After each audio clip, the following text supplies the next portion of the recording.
एक न्यूज 24 देख रहे हैं आप और मैं हूं आपके साथ शिवानी। नीतीश कुमार सनसनीखेज टिप्पणियों की वजह से काफी विवाद में घिरते जा रहे हैं। आपको बता दें कि पिछले बार बिहार विधानसभा में उन्होंने जो आपत्तिजनक बातें कही थी उस पर काफी विवाद हुआ था, आपको वो बातें याद भी होगी। और इस बार कटिहार में उन्होंने रैली यानी कि जनसभा संपर्क करने के दौरान भरी महफिल में उन्होंने ऐसी बात कर दी, यानी लालू प्रसाद यादव पर निजी टिप्पणी कर दिया नीतीश कुमार ने, जिसके बाद से सियासी गलियारों में घमासान मचा हुआ है। लेकिन तेजस्वी प्रसाद यादव इस मामले पर दबे दबे से नजर आए। इसी पर विस्तार से चर्चा करेंगे। हमारे साथ चर्चा में बने हुए हैं सीनियर जर्नलिस्ट रविकांत जी। रविकांत जी, सवाल शुरू करते हैं।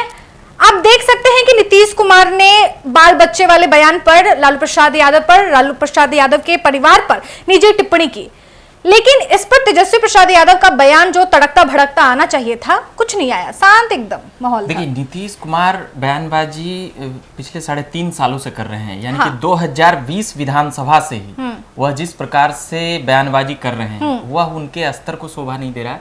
और वह पहले ऐसे कभी नहीं बोलते थे। उनका एक मानक हुआ करता था कि नेता हो तो नीतीश कुमार जैसा कैसा सगा हुआ बयान देते हैं और सजा हुआ बातें करते हैं, कभी किसी को इतना कठोर बातें नहीं करते हैं। मगर जैसे जैसे कुछ लोग कह रहे हैं कि उम्र हो गया, तो भाई उम्र तो उनसे इलाज की जरूरत है उनसे ज्यादा का तो प्रधानमंत्री नरेंद्र मोदी हैं, उनसे ज्यादा तो लालू प्रसाद यादव हैं। खैर, वो उनका एक अपना मैटर। मगर तेजस्वी यादव क्यों नहीं बोल रहे हैं, इस पर प्रश्नवाचक चिन्ह लगा हुआ है। इस पर इसलिए भी लगा हुआ है कि लालू प्रसाद यादव और नीतीश कुमार का इतना अच्छा बॉन्डिंग या कहीं इतना अच्छा केमिस्ट्री रहा है भविष्य में और वर्तमान में भी, चाहे वह पक्ष में रहे या विपक्ष में। जब भी कोई ऐसा हमला होता है नीतीश कुमार पर, तो लालू यादव जब उनकी पार्टी से उनकी लड़ाई भी चल रही थी, फिर भी वह कई बार नीतीश कुमार के साथ ही खड़े दिखाई ही नहीं देते थे, नीतीश कुमार के लिए लड़ते भी दिखाई देते थे।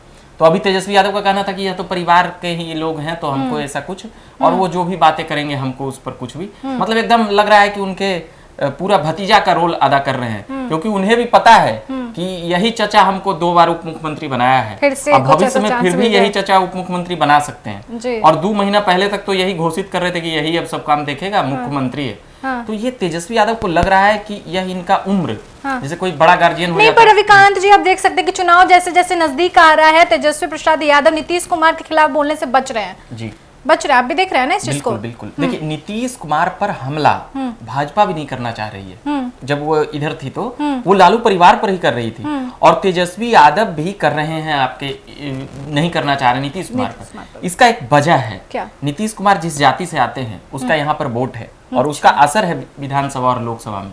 महत्वपूर्ण बातें यही है कि जो नीतीश कुमार का एक पहचान का जरिया रहा है, अब सभी को तो वो नहीं खुश कर सकते हैं। अब जो आदमी 4 टर्म उनके चेहरे पर मुख्यमंत्री का चुनाव लड़ा गया हो, 4 बार, चाहे इधर रहे या उधर रहे, एन केन प्रकारेण वह बहुमत ले आते हैं, 122 की संख्या को क्रॉस कर जाते हैं।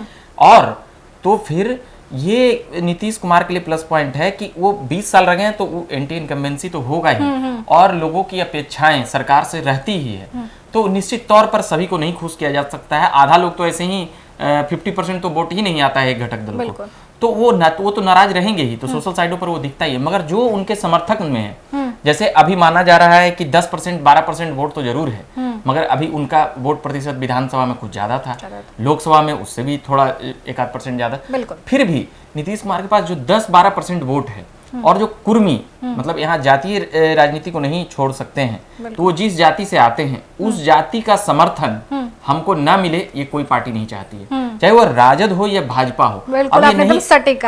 अब ये नहीं चाह रहे हैं ये लोग कि हमसे उनकी जाति वाले लोग नाराज हों, क्योंकि अभी ज्यादा नकारात्मक जो बातें बोल रहे थे वो इस जाति के लोग अभी कुछ भी बोलेंगे फिर भी वोट उन्हीं को देंगे, ये फिक्स बातें हैं। तो अब कुर्मी जाति यहाँ पर वो सोच रहे हैं कि कुर्मी जाति नाराज हो जाएगी, तेजस्वी अगर हमलावर होंगे तो निश्चित तौर पे वो सीधे मुड़ जाएगा वोट आपका बीजेपी की तरफ। तो नहीं चाह रहे। अब कुछ कोयरी वोटर भी नीतीश कुमार से प्रभावित है, और भी कई लोग नीतीश कुमार के राजनीतिक और कार्यशैली से भी प्रभावित है। तो कुल मिलाकर यह अनुमान लगाया गया कि 10% 12% भाई उनके पास है, तो उनके समर्थक में नाराज हो जाए, क्योंकि उन लोगों को पता है कि नीतीश कुमार अब बहुत ज्यादा लंबा राजनीति नहीं करने वाले हैं।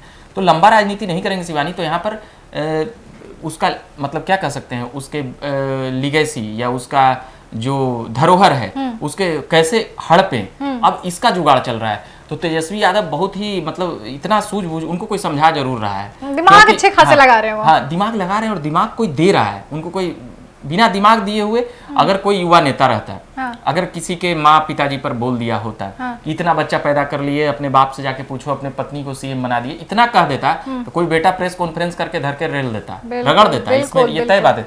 मगर तेजस्वी यादव ने इतना संयम बरता इतने के बाद भी कि वह बोले कि वह गार्जियन है, वह कुछ भी बोल सकते हैं, बड़े हैं, उनका सम्मान है। तो इन सभी बातों से पूरी बातें यही समझ में आ रही है कि वह नीतीश कुमार के समर्थक को नाराज नहीं करना चाहते हैं। 4 लाइन में तेजस्वी प्रसाद यादव ने समाप्त कर दिया कि ये व्यक्तिगत बातें डाइनिंग रूम में ही शोभा देती है। तेजस्वी प्रसाद यादव ने इससे वो अपना एक विपक्ष नेता के होने के नाते अपना एक ये भी जाहिर कर दिए कि भैया हमने ये कटाक्ष भी कर दिया और हमने चाचा का समर्थन भी कर दिया। तो अब चारों तरफ से तेजस्वी का तारीफ होगा, बड़ाई होगा, तो इससे तो उनको चुनाव में लाभ ही मिलेगा। और अभी वो जो उनका उम्र है वहां से 30 साल राजनीति बची हुई है और इसी चीज पर वहां तय होगा वोटिंग के वक्त कि क्या उनका जैसा उनका समर्थक का हमलावर रहा है तो उसका उस इमेज को वह भेदना चाहते हैं, उस इमेज को वह पीछे छोड़ना चाहते हैं। तभी इतना कठोर बातें कहने के बाद भी वह सधी हुई जुबान शांत है, इस्तेमाल कर रहे थे। बिल्कुल बिल्कुल।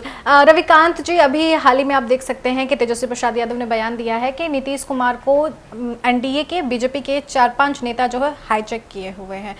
इस बात में कितनी सच्चाई है? तेजस्वी प्रसाद यादव इस मुद्दे को क्यों बार बार उठा रहे हैं? पिछली बार भी उन्होंने हाईजैक वाला मामला लेकर सामने आए थे। देखिए ये बातें सही है। अब वो विपक्ष के नाते तो बोल रहे हैं, मगर नीतीश कुमार कोई दूध पीता बच्चा तो नहीं है कि उनको कोई हाईजैक कर लेगा, उनको कोई बातों में बहला लेगा, फुसला लेगा। अगर इतना ही हाईजैक हो जाते तो 16 को सीट कहाँ से लाते? उनके पास 43-45 विधायक है। उनके लिए जमीन पर देखेंगे, बिहार में जब पब्लिक ओपिनियन आप भी करेंगे शिवानी या कोई भी करेंगे, तो जो अपशब्द कहे जाते हैं, कई न्यूज चैनल उसको चलाते नहीं है, कई चीजें कट करके करनी पड़ती है। तो नीतीश कुमार के लिए जो आक्रोश है, उसके बाद भी वह 16 सीटें एनडीए से ला रहे हैं, उनके सांसद बागी हो जा रहे हैं, उनके विधायक कभी, बड़ी बात है। हाँ, तो 16 सीटें ला रहे हैं, तो उनको हाईजैक तो नहीं कर रहा है। नीतीश कुमार के पास इतना कह सकते हैं उनका प्रभुत्व है, राजनीतिक प्रभुत्व बिहार में, इतने अंतर विरोधों के बाद भी 43 सीटें विधानसभा में लाने के बाद भी वह इस राज्य के मुख्यमंत्री हैं, जबकि दुनिया की सबसे बड़ी पार्टी के पास 80 विधायक के तकरीबन है। इस राज्य की सबसे बड़ी पार्टी के पास, आरजेडी के पास 75 विधायक जीत कर आए थे, फिर भी ये दोनों समर्थन करते हैं। तो ये नीतीश कुमार तो भाई कोई हाईजैक नहीं कर सकता है नीतीश कुमार को, इसलिए यह राजनीतिक बयान ही इसे समझा जाएगा। बिल्कुल बिल्कुल। लेकिन तेजस्वी प्रसाद यादव ने यह भी कहा है कि एनडीए मुद्दों से भटक रही है। जब भी वो हारती है तो मंदिर मस्जिद करती है, हिंदू मुस्लिम करती है, और यही इसी पर टिके हुए रहते हैं। इनकी राजनीतिक जो पहलू है इसी पर टिकी हुई है। और यहाँ तक भी तेजस्वी प्रसाद यादव ने कहा है कि रोजगार, महंगाई, गरीबी के मुद्दे को लाएं और ना कि व्यक्तिगत टिप्पणी करें।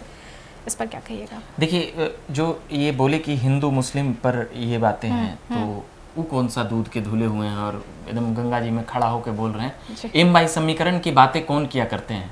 लालू प्रसाद यादव की तरफ से की जाती है कि यादव टूट जीते हो, यानी कि वो क्या संदेश देना चाहते हैं। तो भाई भाजपा तो शुरू से ही वो उसका एजेंडा रहा है।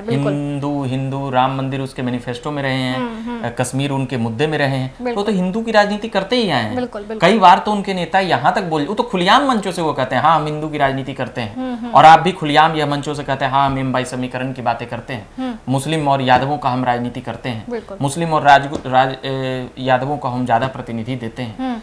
तो ये आरोप तो दोनों तरफ से लगता है। तो तेजस्वी यादव इन बातों को करके, और जो उन्होंने 17 महीने में अपना एक साफ इमेज बनाने का प्रयास किया है, उसको वह प्रेस कॉन्फ्रेंस में बोलते हैं, उसको यह जनता में ये बातें समझाना चाहते हैं कि जो पहले का जो जंगल राज रहा है, वह राज को हम समाप्त कर चुके हैं, और उसके लिए मन से सर मतलब कि झुकाते हुए अब उसको थोड़ा कम लहजे में बोल सके, माफी भी मांगी है, 2 बार उस बयान पर रिपीट भी किए हैं।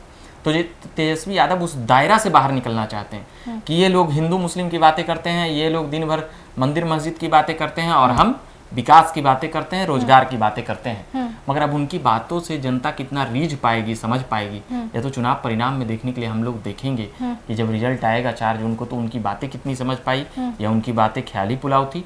तो इस कारण वो, अब भाई नेता हैं तो आजकल तो बोलने के लिए सबको ट्रेनिंग तो पूरी वो भी लालू यादव के बेटा है, तो भी कह सकते हैं कि अब कितना राजनीतिक बयानबाजियां तो चलती ही रहती हैं। बिल्कुल बिल्कुल रविकांत जी। और एक सवाल आपसे और रहेगा, कि देखिए नीतीश कुमार ने जो कुछ भी बोला, जो कुछ वो बोलते आए हैं, अपनी जो सनसनीखेज वो बातें कहते हैं, वो बयान में रहता है और विवाद में घिरता जाता है। लेकिन तेजस्वी प्रसाद यादव और महागठबंधन एक मुद्दा बनाने की कोशिश कर रही है। मुझे लगता है कि आप भी इस चीज़ को देख रहे होंगे, बखूबी अच्छे से देख रहे होंगे कि नीतीश कुमार बीमार हो गए हैं और नीतीश कुमार समझ नहीं पा रहे हैं, उन्हें कहीं ना कहीं एक चीज़ में बांध दिया गया है और उनकी ये बीमारी की वजह से ये जो हालात है अभी बनी हुई है, इसलिए वो ऐसे ऐसे बयान दे रहे हैं।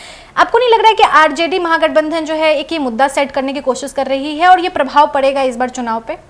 क्या आरजेडी और महागठबंधन ये मुद्दा सेट कर रही है कि नीतीश कुमार का तबीयत खराब हाँ, है? तबीयत खराब है और इस तरीके से वो बयानबाजी कर रहे हैं और वो अब चुनाव और यूं कहें तो राजनीति के लिए वो सही नहीं है। हाँ, ये देखिए नीतीश कुमार का तो जब वो विधानसभा में बोल रहे थे जीतन राम मांझी पर जिस प्रकार से हमला और महिलाओं पर जिस प्रकार से बाद में उसको सेक्स एडुकेशन करके बताया गया, तो उस वक्त बोल रहे थे तेजस्वी यादव तो उनके नीचे ही पास ही में बैठे हुए थे, तो तेजस्वी यादव ने क्यों नहीं रोका और क्यों नहीं विरोध किया? बिल्कुल सपोर्ट भी किए थे। ये चीजें जनता समझती है और जानती है।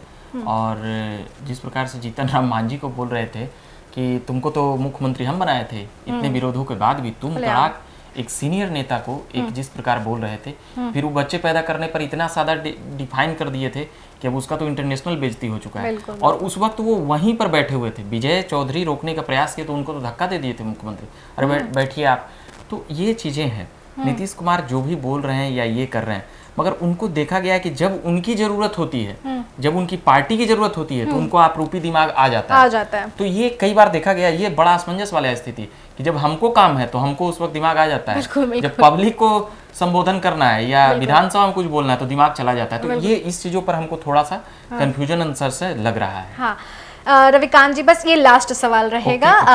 तेजस्वी प्रसाद यादव क्या अपनी प्रतिष्ठा बचाने की कोशिश करने वाले हैं या कर रहे हैं इस चुनाव में, क्योंकि बहुत बड़ा दबाव है तेजस्वी प्रसाद यादव पे, इंडी गठबंधन को लेकर चल रहे हैं, क्या आपको लगता है? देखिए तेजस्वी यादव अब मैच्योर्ड नेता तो हो ही गए हैं। अब वो 15 वाला तेजस्वी यादव जिस प्रकार से हुआ, नीतीश कुमार 17 में तोड़े थे, तो उसके बाद अब इतना तोड़ जोड़ बिहार में होता है कि यहाँ तो माँ के पेट से ही बहुत कुछ सीख कर आते हैं। हाँ। कहा यह जाता है कि बिहार के लोगों में इतनी राजनीतिक हनक होती है। वो लालू प्रसाद यादव के बेटे रहे हैं तो कई राजनीतिक बातें चल ही रही थी। हाँ। मगर तेजस्वी यादव इन पिछले जो लोग कह रहे हैं कि अपने पिता की तरह बनने की कोशिश कर रहे हैं तेजस्वी यादव। हाँ बिल्कुल। तो वहां से तेजस्वी यादव, हमने पहले भी कहा कि उस दायरा को तोड़ना चाह रहे हैं कि हमारा राजकाज उस पिताजी की तरह नहीं होगा, यानी कि उसकी गलती भी वह मानते हुए दिखते हैं। तो कहीं ना कहीं तेजस्वी यादव पूरी तरह से यह एहसास कराना चाह रहे हैं कि हम वो दौर से बहुत आगे निकलने वाले मतलब वो लंठई वाला यादव नहीं है, अगर सीधे हम इस शब्दों में कहें तो। अब इसकी आलोचना भी हो सकती है मगर यही हकीकत स्ट्रॉन्ग वर्ड है एक तरह से। और उन्होंने इस बात को एक सभा में एमएलसी का जब चुनाव हो रहा था तो यह भी कहा था कि केवल हम यादवों के वोट से मुख्यमंत्री नहीं बनेंगे। तो ये तमाम चीजें करके तेजस्वी यादव ये बताना चाह रहे थे, यादवों को थामना भी चाह रहे हैं मगर कि अच्छे लीडर बनेंगे हम, कि अच्छे लीडर हम बनेंगे। वो बाकी लोगों को भी, वो तो जान रहे हैं कि यादव तो हम पे जान लुटा ही रहे हैं, मगर और बाकी लोगों को कैसे उस दायरा में लिया जाए। मुसलमान साथ है तो बाकी बचा 5-10%, वो लोगों को कैसे हम ले आए तो वो अकेले ही यहाँ बना सकते हैं। तो उस दायरा को तोड़ करके वह यहाँ पर मुख्यमंत्री बनना चाहते हैं, इसीलिए वो अच्छा बनना, अच्छा दिखना, अच्छा बोल नहीं करेंगे तो फिर पब्लिक देख रही है ना भाई, यहाँ पर एक एक चीज रील्स वायरल हो रहा है, कौन क्या बोल रहा है। नीतीश कुमार का यही 3 साल में इतना किरकिरी हो गया कि 25 में वो जिसके तरफ रहेंगे वो एक बताया जा रहा है बड़े बड़े राजनीतिक चिंतकों के द्वारा कि घाटा ही लगेगा। तो तेजस्वी इन चीजों को बात कर रहे हैं और भी नेता, सभी नेता बात कर रहे हैं और सधी हुई जुबान, सधी हुई बातें ही सभी लोग करने में विश्वास कर रहे हैं। बिल्कुल बिल्कुल, चर्चा काफी लंबा हो गया है रविकांत जी, लेकिन मुद्दे की बात हुई है। चुनावी हलचल काफी तेज है, लेकिन चुनावी मुद्दों से जुड़ी बातें अगर आपके विचार में, आपके मन में चल रही है, आप कमेंट बॉक्स सेक्शन में लिखकर जरूर बताइएगा, हम लोग उस पर विचार से चर्चा करेंगे। इस वीडियो में तो इतना ही, मिलते हैं हम आपसे नेक्स्ट वीडियो में। हालांकि इस वीडियो को आप हमारे यूट्यूब चैनल एक न्यूज़ 24 पर देख रहे हैं तो हमारे चैनल को सब्सक्राइब कर लीजिए, इस वीडियो को ज्यादा से ज्यादा शेयर कीजिए। फेसबुक पेज पर देख रहे हैं तो हमारे फेसबुक पेज को लाइक कीजिए, फॉलो कीजिए। धन्यवाद।